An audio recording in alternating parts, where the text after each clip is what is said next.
Hello students, twelfth commerce business studies में जो हमारा चैप्टर चल रहा है वो चल रहा है चैप्टर नंबर 4। और इसमें हम डिस्कस कर रहे हैं थ्योरी और कॉन्सेप्ट्स ऑफ मोटिवेशन, जिसमें आपके सिलेबस में 4 थ्योरी दे रखी हैं। उनमें हमने Abraham Maslow, Frederick Herzberg, Douglas McGregor 3 theory जो हैं वो हमने डिस्कस की है। लास्ट थ्योरी मैंने आपको बताई थी डगलस मैकग्रेगर की एक्स एंड वाई थ्योरी। आज हम डिस्कस कर रहे हैं जेड थ्योरी। और जो ये जेड थ्योरी है वो दी है विलियम जी आउची ने। आपको नाम भी ध्यान रखना है इसका, क्योंकि ये 1 नंबर में आने लायक क्वेश्चन है कि जेड थ्योरी किसने प्रपोज की, किसने डेवलप की। तो हम डिस्कस करेंगे इसका नाम क्या, विलियम जी ऑची। ठीक है, विलियम जी ऑची जो हैं इन्होंने मोटिवेशनल कंसेप्ट या मोटिवेशनल थ्योरी कैसे दी। एक्चुअल में मैंने आपको बताया था कि हर वो कॉन्सेप्ट जो आपको मोटिवेशन देने में हेल्प करे, जो ऑर्गेनाइजेशन में मैनेजर्स को गाइड करे कि आप कैसे बेस्ट से बेस्ट मोटिवेशन दे सकते हैं, वो सब आपके इसमें आएंगे, मोटिवेशनल कॉन्सेप्ट में आएंगे। क्लियर? तो जैसे हमने अब्राहम मास्लो में पढ़ा था नीड्स के हायरार्की के बारे में, फ्रेडरिक हर्ज़बर्ग की थ्योरी में पढ़ा हमने उन फैक्टर्स के बारे में जिनसे हम सेटिस्फेक्शन के लेवल को बढ़ा सकते हैं। मैकग्रेगर की एक्स एंड वाई थ्योरी में हमने ह्यूमन बिहेवियर को स्टडी करना सीखा, जिसमें हमको पता चला कि 2 तरह की कनेक्टिविटी होती हैं आपकी। एक तो आपका एटीट्यूड होता है कौन सा, पॉजिटिव, और एक होता है नेगेटिव। तो जिसका जैसा है उस हिसाब से हम उसको क्या करेंगे, मोटिवेशन देंगे और सेटिस्फेक्शन देने का एफर्ट्स करेंगे, प्रयास करेंगे। क्लियर? यहाँ पर जो विलियम ऑची हैं इन्होंने क्या किया है कि जापानीज़ और अमेरिकन जो कंपनीज़ हैं उनके मैनेजमेंट प्रैक्टिसेस को स्टडी किया है, उनमें जैसा मैनेजमेंट होता है उस चीज़ पे शोध किया है। और फिर इन्होंने ये अपना कॉन्सेप्ट दिया कि जापानीज़ मैनेजमेंट के अंदर ऐसी कौन कौन सी क्वालिटीज़ हैं, वो कितने अच्छा मैनेजमेंट करते हैं, किससे कंपैरेटिवली हम बात कर रहे हैं, अमेरिकन मैनेजमेंट से। जो अमेरिकन कंपनीज है उनसे कहीं ज़्यादा बेटर डिसिप्लिन क्या होता है आपके जापानीज़ मैनेजमेंट में होता है। और उसमें कौन कौन से ट्रेड्स होते हैं, वो कौन सी क्वालिटीज़ हैं जो जापानीज़ मैनेजमेंट में पाई जाती हैं, उन जापानीज़ मैनेजमेंट की जो क्वालिटीज़ हैं उन्हीं को डिस्कस किया है आपकी जेड थ्योरी के अंदर। इनसे गाइडेंस लेके कोई भी मैनेजर अपने ऑर्गेनाइजेशन में सेम टाइप से क्या कर सकता है, मोटिवेशन अप्लाई कर सकता है। क्लियर? तो हम बात कर रहे हैं विलियम जी ऑची की जो कॉन्सेप्ट है, जो थ्योरी है, उसके बारे में। विलियम ऑची ने एक बुक लिखी है, बुक का नाम है थ्योरी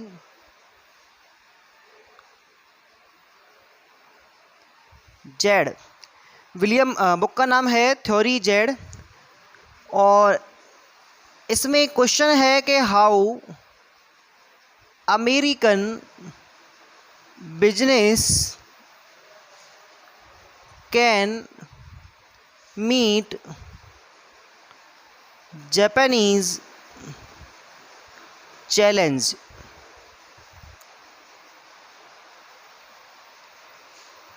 यानी कि जो अमेरिकन बिजनेस है वो जापानीज़ चैलेंज को कैसे मिल सकते हैं, कैसे एक्सेप्ट कर सकते हैं। तो उसके लिए आपने क्या किया है, जो जापानीज़ मैनेजमेंट है उसकी कुछ क्वालिटीज़ बताई हैं। वो क्वालिटीज़ क्या हैं जिनको इस्तेमाल करके आप अपने ऑर्गेनाइजेशन में मोटिवेशन को, सेटिस्फैक्टरी लेवल को बढ़ा सकते हैं। ठीक है, तो वो कौन कौन से होंगे उनके बारे में बताया है।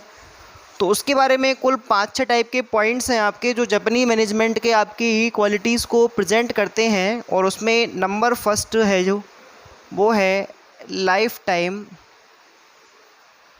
एम्प्लॉयमेंट,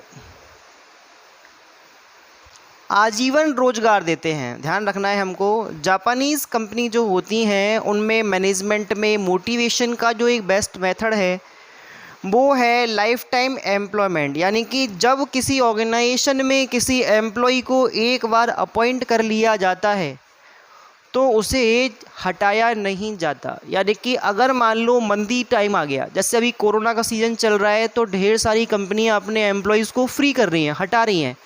लॉजिक क्या है कि उनको अपनी कॉस्ट रिड्यूस करनी है, उनकी जो कॉस्ट है वो उनको कम करनी है, और उसके लिए उन्हें क्या करना पड़ेगा, खर्चा कम करना पड़ेगा। और खर्चा किसका, एम्प्लॉयज़ का, क्योंकि काम तो वैसे ही नहीं हो रहा। ठीक है, तो ऐसी कंडीशन में जो एम्प्लॉयज़ वो हटा रही हैं वो अब आगे उस ऑर्गेनाइजेशन से जुड़ने के लिए, उसमें काम करने के लिए मोटिवेट नहीं होंगे। लेकिन जापानीज़ कंपनी जो है, उन कंपनियों में क्या होता है कि जो मंदीकाल होता है, जो रिसेशन पीरियड होता है, उसके अंदर भी एम्प्लॉयज़ को नहीं हटाया जाता। तो उससे जो उन एम्प्लॉयज़ की जो लॉयल्टी है, वो जो डेडिकेशन है, वो बिजनेस के लिए, उन कंपनीज़ के लिए, उन ऑर्गेनाइजेशंस के लिए क्या होता है, बढ़ता है। ठीक है, नंबर 2 पढ़ रहे हैं हम, स्लो इवैल्यूएशन एंड प्रमोशन। देखो जापानीज़ कंपनी क्या मानती हैं, जापानीज़ कंपनी ये मानती हैं कि किसी भी एम्प्लॉय के काम की जो जांच है, जो उसका इवैल्यूएशन है, वो जल्दी से ही नहीं करना चाहिए। भाई आज मान लो कोई एम्प्लॉय आया काम पे और उसने टाइम बताया 6 महीने का, और 6 महीने के टाइम के बाद आपको ऐसा लगा कि इस एम्प्लॉय में अभी कोई एफिशिएंसी नहीं आई है इस काम को लेकर, तो आप उसको हटा रहे हैं। अभी उसने पूरी तरह से उस काम को सीखा भी नहीं है। मैंने आपको एक प्रिंसिपल पढ़ाया था हेनरी फ्योल का, stability in tenure of personnel. तो हमने बात की थी वहाँ पर कि आपको क्या करना है, स्टेबिलिटी देनी है। तो ये स्टेबिलिटी जापानीज़ कंपनियाँ वास्तव में देती हैं। वो क्या करती हैं, अपने जो एम्प्लॉयज़ होते हैं उनके कामों का जो इवैल्यूएशन है वो बहुत स्लोली करते हैं। यानी कि अगर कोई बंदा एफिशिएंसी से काम नहीं कर रहा है तो उसको उस काम पर वापस रखा ही जाएगा जब तक कि वो उसके बारे में कंप्लीट जान ना जाए। और ऐसा करने से उसका जो इवैल्यूएशन का टाइम है वो 1-2 साल का नहीं है, बल्कि 8 से 10 साल का है। यानी कि 8 से 10 साल तक कंपनी केवल और केवल ये जांच करेगी कि ये बंदा जो हमने काम पे लगाया है, ये इस काम को सही ढंग से कर पा रहा है या नहीं। क्लियर। तो यहाँ पर क्या होता है, स्लो इवैल्यूएशन होता है। तो इससे वो जो इंडिविजुअल जिसका आप इवैल्यूएशन कर रहे हैं वो उस काम के बारे में प्रॉपर नॉलेज ले लेगा और उसके बारे में सीख जाएगा। तो ये उसके डेवलपमेंट के लिए कैसा है, अच्छा है। क्लियर। दूसरी बात आती है प्रमोशन की। तो प्रमोशन में क्या होता है, मोस्टली जैसे मान लो आपने किसी ऑर्गेनाइजेशन में गोल्स को अच्छे ढंग से पूरा किया, तो आप क्या कर रहे हो, लीड कर रहे हो। क्या कर रहे हो, आप लीड कर रहे हो अपने डिपार्टमेंट को। तो कंपनी आपके काम से खुश हो जाएगी और आपको क्या कर रही है, आपके एफर्ट्स के लिए क्या कर रही है, प्रमोशन दे रही है। लेकिन जापानी कंपनी ऐसा नहीं मानती। जापानी कंपनी ऐसा क्यों नहीं मानती, जापानी कंपनी ऐसा मानती हैं कि भाई देखो, जो प्रमोशन है वो इंडिविजुअल स्किल्स के थ्रू नहीं होना चाहिए कि आपने अच्छा काम किया ठीक है आपको प्रमोट कर दिया जाएगा। नहीं, आपके पीछे जो ग्रुप काम कर रहा है, आपने जिस टीम को गाइड किया, उस टीम के सेटिस्फैक्ट्री लेवल के आधार पे उसको, उसके जो एफर्ट्स हैं, उनका जो कंट्रीब्यूशन है वो आप कितना अच्छा ले पाए, आपने उस ग्रुप को कितना अच्छा गाइड किया, ये सारी चीज़ें मैटर करती हैं। और उस ग्रुप के आधार पे, उस ग्रुप के सेटिस्फैक्ट्री लेवल के आधार पे, उसके परफॉर्मेंस के आधार पे उस लीडर को, उस मैनेजर को क्या दिया जाएगा, प्रमोशन दिया जाएगा। ठीक है, ये तो वही वाली बात हो गई भाई। जैसे मान लो आज कि किसी स्कूल में सारे टीचर्स जो हैं किसी स्ट्रीम के, वो मिलके बहुत अच्छा एफर्ट्स करते हैं और एक अच्छा स्कूल का रिजल्ट अपनी स्ट्रीम के लिए देते हैं, और पता चला कि जो स्ट्रीम का हेड है उस हेड को प्रमोशन दिया गया जबकि उसने कुछ किया ही नहीं। ऐसा थोड़ी होता है। यहाँ पे जो जापानी कंपनी है वो उन कलेक्टिव जो आपके क्या है एफर्ट्स हैं उनको क्या मान रही है, इम्पोर्टेंट मान रही है। यहाँ पर इंडिविजुअली हम क्या नहीं कर रहे, प्रमोशन नहीं दे रहे, बल्कि ग्रुप लेवल पे सेटिस्फैक्टर जो आपका लेवल है उसको पूरा होने पर आप क्या कर रहे हैं, प्रमोशन दे रहे हैं। तो यहाँ पर वर्टिकल प्रमोशन नहीं है, यहाँ हॉरिजॉन्टल प्रमोशन है। ठीक है, तो ये चीज़ें काफ़ी अच्छी हैं, कन्वीनियंट है यहाँ पर, इसलिए आपका जो जापानीज़ मैनेजमेंट है वो अच्छा माना जाता है। नंबर 3 पे हम डिस्कस कर रहे हैं कैरियर पाथ। कैरियर पाथ का मतलब होता है जीवन वृत्ति पथ। तो कैरियर पथ, कैरियर अपन जानते हैं क्या होता है। कैरियर किसी विशेष प्रकार के काम में कोई अचीवमेंट, कोई नॉलेज, उस क्षेत्र में उस काम को करना, या आपके कैरियर को प्रेजेंट करता है। यहाँ पर हमने मोस्टली पढ़ा हुआ है कि किसी भी बंदे को कोई एक ही काम करना चाहिए जिससे उस काम में वो स्पेशलाइजेशन ला सके। क्लियर। लेकिन जापानीज़ मैनेजमेंट इससे उल्टा है। जापानीज़ मैनेजमेंट ये कहता है कि भाई जो स्पेशलाइजेशन है वो किसी एक काम में ना होके बहुत सारे कामों में रखो। अगर मान लो आप बहुत सारे कामों में स्पेशलाइजेशन रखोगे तो आपको किसी भी काम में क्या कह सकता है, इस्तेमाल किया जा सकता है। भाई आज मान लो कोई बंदा है, जैसे हम एक टीचर की बात कर रहे हैं, वो टीचर किसी सब्जेक्ट को पढ़ाने में क्या है, स्पेशलाइज्ड है। अब अगर मान लो उसको एग्ज़ाम लेना नहीं आ रहा या वो प्रेयर नहीं करवा सकते, तो इन सारी चीज़ों के लिए फिर अलग से क्या करने पड़ेंगे, एम्प्लॉयज़ अपॉइंट करने पड़ेंगे। आपको क्या करना है, अपने कार्य क्षेत्र में जितने भी काम होते हैं उन सब में क्या करना है, एफर्ट्स करने हैं, उन सब में प्रैक्टिस करनी है और सब में क्या करना है, सीखना है। इससे आपका कैरियर किसी स्पेशल टास्क के लिए नहीं बल्कि ऑल ओवर फंक्शंस के लिए होगा और इसमें से आप किसी भी चीज़ को परफॉर्म करके अपना जो एम्प्लॉयमेंट है वो चला पाएंगे। तो इस चीज़ को जापानीज़ मैनेजमेंट क्या मानता है, बेस्ट मानता है। नेक्स्ट नंबर 4 पे हम डिस्कस कर रहे हैं एम्फेसाइज ऑन ह्यूमैनिटी। देखो ह्यूमैनिटी का मतलब होता है मानवीयता, मनुष्यता। कि आप एम्प्लॉयज़ को, वर्कर्स को एज ए मशीन काम में नहीं ले रहे हो बल्कि उनकी फीलिंग्स को, उनकी डिज़ायर्स को क्या कर रहे हो, इम्पोर्टेंस दे रहे हो, उनको मान रहे हो। तो ये चीज़ जापानी मैनेजमेंट में होती है और जापानीज़ मैनेजमेंट में ह्यूमैनिटी इतनी ज़्यादा ध्यान दी जाती है कि इसमें केवल जो काम कर रहा है वो एम्प्लॉई नहीं बल्कि उनके जो पेरेंट्स होते हैं, उनके जो गार्जियन होते हैं, फैमिली मेम्बर्स होते हैं, रिलेटिव्स होते हैं, फ्रेंड्स होते हैं, उन सबकी डिज़ायर्स और एम्बिशंस का भी क्या करा जाता है, ध्यान रखा जाता है। अब आप सोचो कि अगर कोई ऑर्गेनाइजेशन हेड या सुपीरियर आपके साथ साथ आपकी फैमिली को भी क्या करता है, ध्यान रखता है, तो आपकी जो लॉयल्टी है, आपका जो फेथ है वो ऑर्गेनाइजेशन के लिए बढ़ेगा ही बढ़ेगा। तो वो चीज़ मोटिवेट करती है सेल्फ एम्प्लॉय को उस ऑर्गेनाइजेशन से जुड़ने और काम करने के लिए। क्लियर। तो नेक्स्ट हम डिस्कस कर रहे हैं नंबर 5 पे collective decision making. Collective decision making होता है, ध्यान रखना है हमको। जापानीज़ कंपनी में कलेक्टिव डिसीजन मेकिंग किया जाता है। भाई आज किसी ऑर्गेनाइजेशन में अगर मान लो कोई डिसीजन लिया जाए और डिसीजन में हम कंट्रीब्यूशन मांगें किससे, लोअर लेवल एम्प्लॉइज से, तो ये उनके लिए एक बहुत ही रेस्पेक्ट की बात हो गई।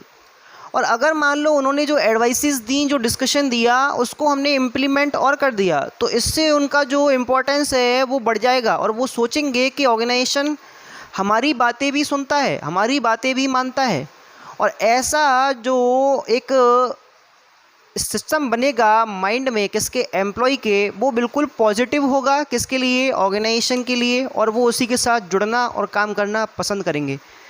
तो कलेक्टिव डिसीजन मेकिंग में केवल इतना ही है कि वहाँ पर जो डिसीजंस लिए आते हैं मैनेजर्स के थ्रू, वो मैनेजर्स एम्प्लॉयज़ से उनके एडवाइसेस, उनके जो सुझाव हैं, उनके विचार जो हैं, उनके जो कॉन्सेप्ट्स हैं, उनको सबको जानते हैं और डिस्कशन के बाद उनकी जो एडवाइसेस हैं उनको इम्प्लीमेंट किया जाता है मैनेजरियल फंक्शंस के अंदर। और ऐसा उनको एक विश्वास बढ़ाता है एम्प्लॉयज़ का, और ये सारी चीज़ें उनके मोटिवेशन के लिए कैसी होती हैं, अच्छी होती हैं। ठीक है। नंबर 6 पे हम डिस्कस कर रहे हैं human resource development. William G Ouchi ये बोलते हैं कि जापानीज़ मैनेजमेंट में, जैसा कि मैंने आपको अभी अभी बताया था कि यहाँ पर लाइफ टाइम एम्प्लॉयमेंट होता है, एम्प्लॉयज़ को काफ़ी अच्छा केयर किया जाता है। तो यहाँ पर एक पॉइंट और आता है ह्यूमन रिसोर्स डेवलपमेंट का। हमेशा ही जो जापानीज़ मैनेजर हैं वो ये सोचते हैं कि उनकी कंपनी में काम करने वाले हर बंदे को क्या किया जाए, डेवलप किया जाए। डेवलपमेंट किस तरह से, डेवलपमेंट मतलब स्किल्स में डेवलपमेंट, और स्किल्स में डेवलपमेंट आता है ट्रेनिंग प्रोग्राम्स के थ्रू। तो यहाँ पर जो कंपनियाँ हैं वो अपने एम्प्लॉयज़ को हमेशा अच्छे से अच्छा, नए से नया सिखाने का क्या करती हैं, प्रयास करती है। हमने एक ऑप्शन पढ़ा था इस बारे में कि अगर मान लो कोई कंपनी अपने यहाँ पे कोई एम्प्लॉय लेके कोई नई टेक्निक लेके आती है तो उसके लिए वो नए एम्प्लॉयज़ भी ला सकती है, लेकिन इससे जो पुराने एम्प्लॉयज़ हैं उनका क्या होगा। तो यहाँ पर जापानी कंपनी इस तरह की कोई टेंशन ही नहीं ले रही। वो क्या करते हैं, उस नई टेक्निक के बारे में अपने पुराने एम्प्लॉयज़ को ही सिखाते हैं, तो इससे उनके स्किल्स इंप्रूव होते हैं ट्रेनिंग प्रोग्राम से। और ऐसा करने से जो आपकी ऑर्गेनाइजेशन है उसमें ह्यूमन रिसोर्स डेवलपमेंट होता है। भाई डेवलपमेंट भी अपने आप में एक मोटिवेशन का तरीका है, मैं आपको बता चुका हूँ इस बारे में कि अगर मान लो किसी ऑर्गेनाइजेशन में आपको सीखने आगे बढ़ने का मौका मिलता है, तो आप इस चीज़ को काफ़ी इंपॉर्टेंट मानते हो और उसमें अपना जो कंट्रीब्यूशन है वो देते हो, तो ये चीज़ें आपके मोटिवेशन के लिए ज़रूरी हैं। एंड लास्ट है नंबर 7 पे इनफॉर्मल कंट्रोल। इनफॉर्मल कंट्रोल, देखो इनफॉर्मल कंट्रोल का मीन क्या होता है? एक तो होता है फॉर्मल कंट्रोल और एक होता है इनफॉर्मल कंट्रोल। इनफॉर्मल कंट्रोल को अनौपचारिक नियंत्रण कहते हैं। मैंने आपको बताया था, हम 11th क्लास में ही डिस्कस कर चुके हैं कि ये फॉर्मल एंड इनफॉर्मल दो तरह के रिलेशंस होते हैं। हम भी जानते हैं किसी ऑर्गेनाइजेशन में अगर एक सुपीरियर हमें उस सुपीरियर की ऑथोरिटीज़ को ध्यान में रखकर ही बताएगा, गाइड करेगा, समझाएगा, तो हमें इतना अच्छा इंटरेस्ट नहीं आएगा उस काम को करने में, जितना वो हमें फ्रेंडली समझाएगा, हमसे डिस्कस करेगा, हमारी कंप्लेंट्स को सुनेगा, हमें गाइड करेगा और हमारे काम की पॉजिटिव मॉनिटरिंग करेगा, सुपरविज़न करेगा, तब हमें ज़्यादा अच्छा लगेगा। तो वही चीज़ यहाँ पे है कि जो आपके जापानीज़ मैनेजर होते हैं उसके बारे में बताया ऑची ने। क्या बताया कि भाई जो उन कंपनीज़ में जो सबॉर्डिनेट्स काम करते हैं, जो एम्प्लॉयज़ काम करते हैं, उनके काम के जो कंट्रोल है, उनके काम की जो इवैल्यूएशन है, जो मॉनिटरिंग है, वो वहाँ के सुपीरियर फॉर्मली ना करके बल्कि कैसा करते हैं, इनफॉर्मली करते हैं। इनफॉर्मली में यहाँ पर जो मैनेजमेंट है, उस मैनेजमेंट सिस्टम के अंदर जो एम्प्लॉयज़ काम कर रहे हैं उनको काफ़ी रिलैक्स फील हो रहा है, वो अपने आप को अपना इंपॉर्टेंस मानते हुए उसमें बिजनेस में मैनेजर्स को सपोर्ट कर रहे हैं, उनके गाइडेंस को ले रहे हैं। तो इस तरह से ये जो आपने जापानीज़ मैनेजमेंट के जो बारे में कुछ क्वालिटीज़ पढ़ी, ये कहीं ना कहीं काफ़ी अच्छी हैं और इनसे ऑल ओवर वर्ल्ड में जो मैनेजर्स काम कर रहे हैं, जो मैनेजमेंट हो रहा है, वहाँ पे काफ़ी कुछ सीखने को मिलता है। तो विलियम ऑची का जो कॉन्सेप्ट है वो आपको काफ़ी समझ में आया होगा, मैं ऐसी उम्मीद कर रहा हूँ। तो जेड थ्योरी के साथ ही आपका जो थ्योरीज़ और मोटिवेशन का जो चैप्टर है वो ख़त्म होता है और इसी के साथ मोटिवेशन लेक्चर जो आपके 4 मार्क्स का आएगा, 4 नंबर का आएगा, ख़त्म होता है। ठीक है, थैंक यू।